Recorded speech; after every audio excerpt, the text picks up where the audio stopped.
இந்த வீடியோவை உங்களுக்கு வழங்குவோர் மாலை முரசு செய்திகள் தொலைக்காட்சியின் படிப்போம் ஜெயிப்போம் உயர்கல்வியை தேர்ந்தெடுப்பதில் உள்ள சந்தேகங்களை தீர்க்கும் நிகழ்ச்சி தினமும் மாலை 5 மணிக்கு.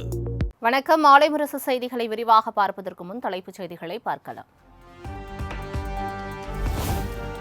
மத்திய அரசு கல்வி நிதி வழங்காததை எதிர்த்து உச்சநீதிமன்றத்தில் தமிழக அரசு மனு. தேசிய கல்விக் கொள்கையை ஏற்கச் சொல்லி மத்திய அரசு கட்டாயப்படுத்துவது அரசியல் சாசனத்துக்கு எதிரானது என வாதம்.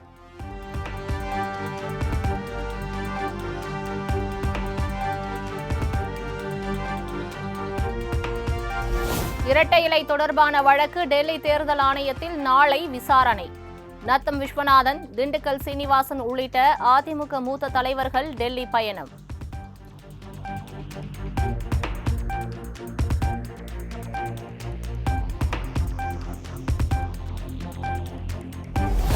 (2026) சட்டமன்ற தேர்தல் பணிகள் குறித்து திமுக தேர்தல் ஒருங்கிணைப்பு குழு முக்கிய ஆலோசனை.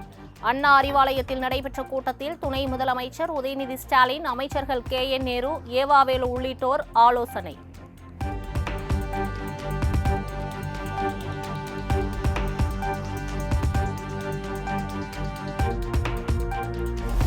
மாநில உரிமையை மீட்டெடுக்க நிதி ஆயோக் கூட்டத்தில் முதலமைச்சர் பங்கேற்பது வரவேற்கத்தக்கது என செல்வ பெருந்தகை கருத்து.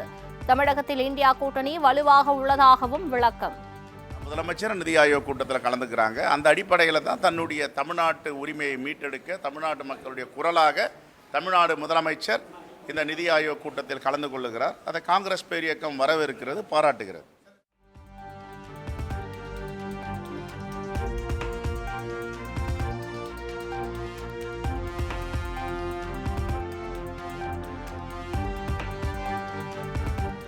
சென்னையில் ஆபரண தங்கத்தின் விலை சவரனுக்கு ரூபாய் 1760 உயர்வு. கிராமுக்கு ரூபாய் அதிகரித்து 8930 ரூபாய்க்கும், ஒரு சவரன் 71,440 ரூபாய்க்கும் விற்பனை.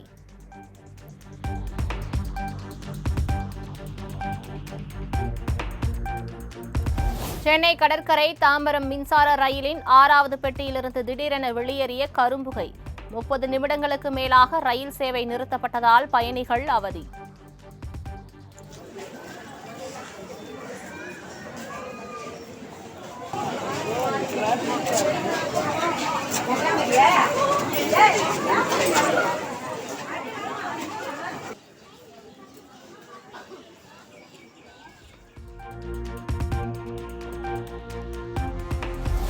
நெல்லை மாவட்டம் கல்லிடைக்குறிச்சி அருகே ஆக்கிரமிப்பு வீடுகள் JCB மூலம் இடித்து அகற்றம்.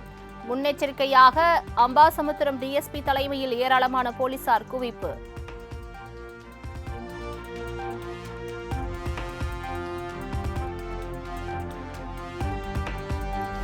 கிழக்கு மத்திய அரபிக்கடலில் இன்று இரவுக்குள் உருவாகிறது குறைந்த காற்றழுத்த தாழ்வு பகுதி. நாளை இரவுக்குள் காற்றழுத்த தாழ்வு மண்டலமாக தீவிரமடையும் எனவும் இந்திய வானிலை ஆய்வு மையம் கணிப்பு.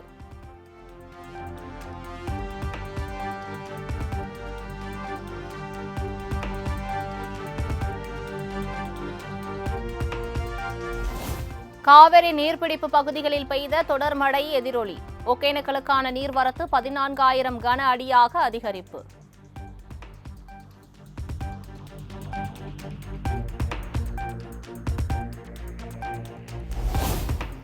மேட்டூர் அணைக்கு நீர்வரத்து வினாடிக்கு 9,683 கன அடியிலிருந்து 12,819 கன அடியாக அதிகரிப்பு. அணையிலிருந்து குடிநீர் தேவைக்காக வினாடிக்கு 1000 கன அடி நீர் வெளியேற்றம்.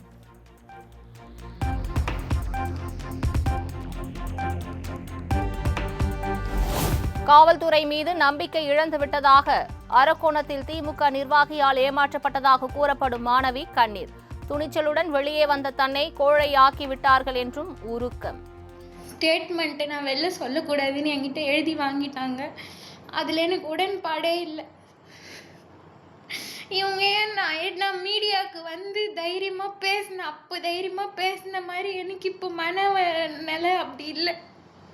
இந்த 48 மணி நேரம் இன்னையோட சேர்த்து இந்த நாளோட சேர்த்தா 3 நாள் ஆக போகுது. நான் சாட்டர்டே போய் கம்ப்ளைண்ட் கொடுத்துட்டு வந்திருக்கேன். ஆனால் இப்போ வரைக்கும் எந்த ஆக்ஷனும் எடுக்கல.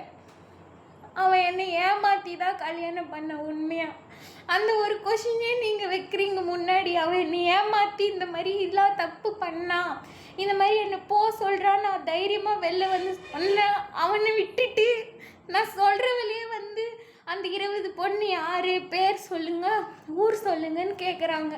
நான் அதுக்கு 20 பொண்ணு போய் தேடி கண்டுபிடிச்சி கையில் எடுத்துன்னு வந்து கொடுக்க முடியும்?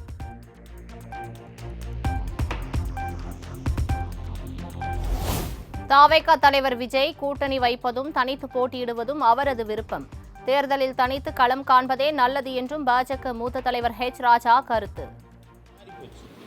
அதனால அவர் தாவேகாவுக்கு திரு விஜய் அவர்கள் தனியா போனோன்னு முடிவெடுத்தா அது சரி, இந்த கூட்டணி வைக்கணும்னு முடிவெடுத்தா அதுவும் சரி, அது அவரோட விருப்பம்.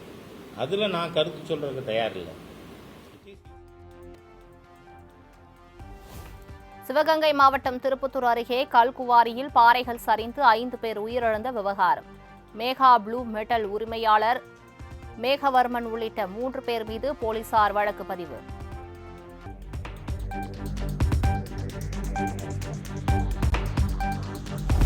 நேபாளத்தில் 18,000 அடி உயரத்தில் உள்ள எவரெஸ்ட் பேஸ் கேம்பை சென்றடைந்து சாதனை படைத்த நெல்லை சிறுமி. சென்னை விமான நிலையத்தில் சிறுமிக்கு மலர்களை தூவி உற்சாக வரவேற்பு.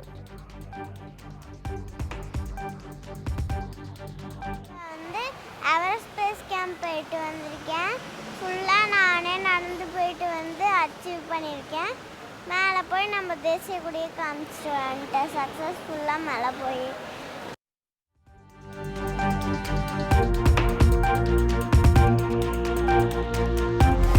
முன்னாள் பிரதமர் ராஜீவ் காந்தியின் 34வது நினைவு தினம் அனுசரிப்பு. டெல்லியில் உள்ள நினைவிடத்தில் ராகுல் காந்தி, மல்லிகார்ஜுன கார்கே உள்ளிட்டோர் மரியாதை.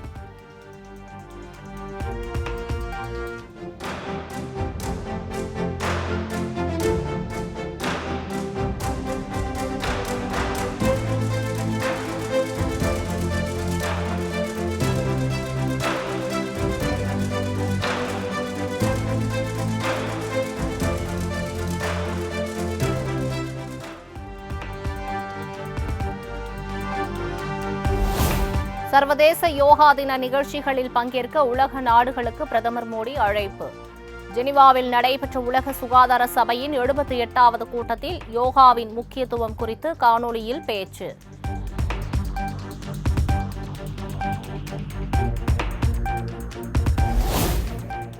ஜெர்மன் அதிபர் பீட்ரிக் மெர்ஸுக்கு பிரதமர் நரேந்திர மோடி வாழ்த்து.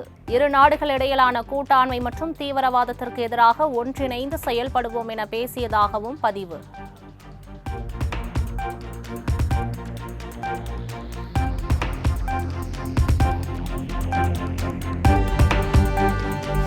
மருத்துவர்களின் நிபுணத்துவம் போன்று ராணுவ வீரர்கள் துல்லியமாக செயல்பட்டதாக பாதுகாப்புத்துறை அமைச்சர் ராஜ்நாத் சிங் பெருமிதம். உத்தரப்பிரதேசத்தில் நடைபெற்ற நிகழ்ச்சியில் ஆபரேஷன் சிந்தூர் செயல்பாடுகள் குறித்து நெகிழ்ச்சி.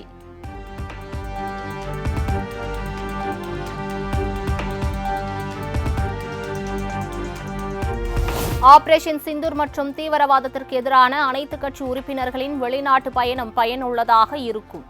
பாகிஸ்தானின் அத்துமீறலால் இந்தியா நாள்தோறும் எதிர்கொள்ளும் பிரச்சினைகள் குறித்து உலக நாடுகளுக்கு விழிப்புணர்வு ஏற்படும் என்றும் வெளியுறவுத்துறை செயலாளர் விக்ரம் மிஸ்ரி நம்பிக்கை.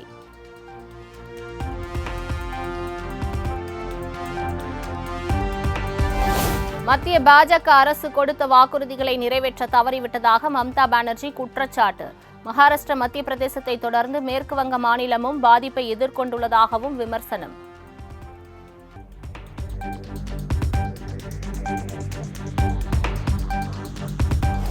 மகாராஷ்டிரா மாநிலத்தில் பெய்து வரும் தொடர் மழையால் சாலைகளில் வெள்ளம். மும்பை, தானே உள்ளிட்ட நகரங்களில் நிலவும் போக்குவரத்து நெரிசலால் மக்கள் அவதி.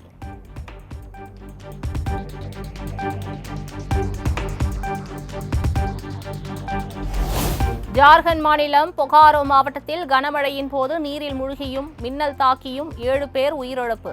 சாலைகள் மற்றும் குடியிருப்புகளை வெள்ளம் சூழ்ந்ததால் மக்களின் இயல்பு வாழ்க்கை பாதிப்பு.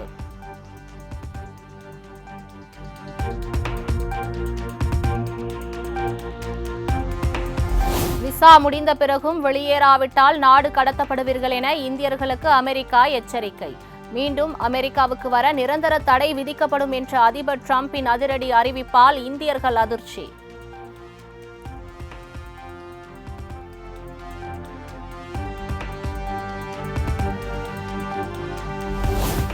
அடுத்த 5 ஆண்டுகளுக்கு பிறகும் டெஸ்லா நிறுவனத்தின் CEO நான்தான். கடந்த சில மாதங்களாக டெஸ்லா கடுமையான சவால்களை சந்தித்து வரும் நிலையில் கத்தார் பொருளாதார மாநாட்டில் காணொலி மூலம் பேசிய எலான் மஸ்க் பளிச் பதில்.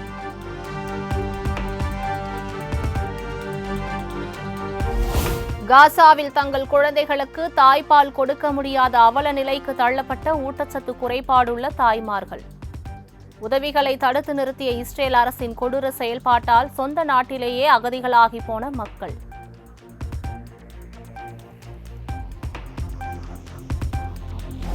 இஸ்ரேலுடனான சுதந்திர வர்த்தக பேச்சுவார்த்தைகளை தற்காலிகமாக நிறுத்தியது இங்கிலாந்து. காசாவில் நிலவும் உணவு மற்றும் பொருளாதார நெருக்கடிகளை சுட்டிக்காட்டி இங்கிலாந்து வெளியுறவுத்துறை செயலாளர் டேவிட் லாமி தகவல். ராஜஸ்தான் அணிக்கு எதிரான போட்டியில் 6 விக்கெட் வித்தியாசத்தில் தோல்வியை தழுவியது சென்னை சூப்பர் கிங்ஸ். 13 போட்டிகளில் 10 தோல்வியடைந்து புள்ளிப்பட்டியலில் கடைசி இடத்தை தக்க வைத்தது.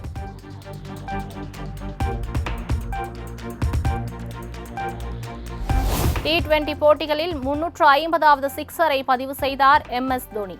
ராஜஸ்தான் அணிக்கு எதிரான போட்டியின் 16வது ஓவரில் சிக்ஸர் அடித்து பட்டியலில் இணைந்தார்.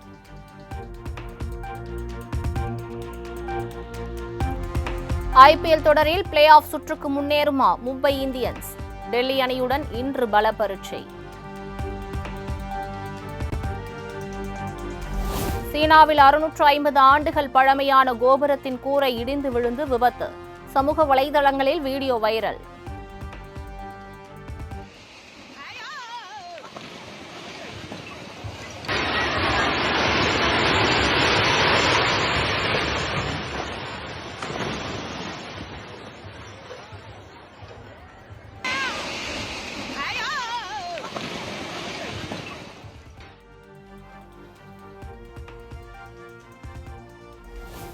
தன்னுடைய ரோல் மாடலும் மறைந்த பிரபல கார் ரேஸ் வீரருமான அயர்டன் செனாவின் சிலைக்கு அஜித்குமார் நேரில் அஞ்சலி.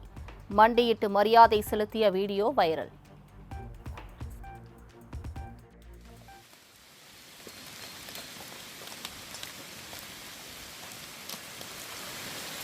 Can you just move?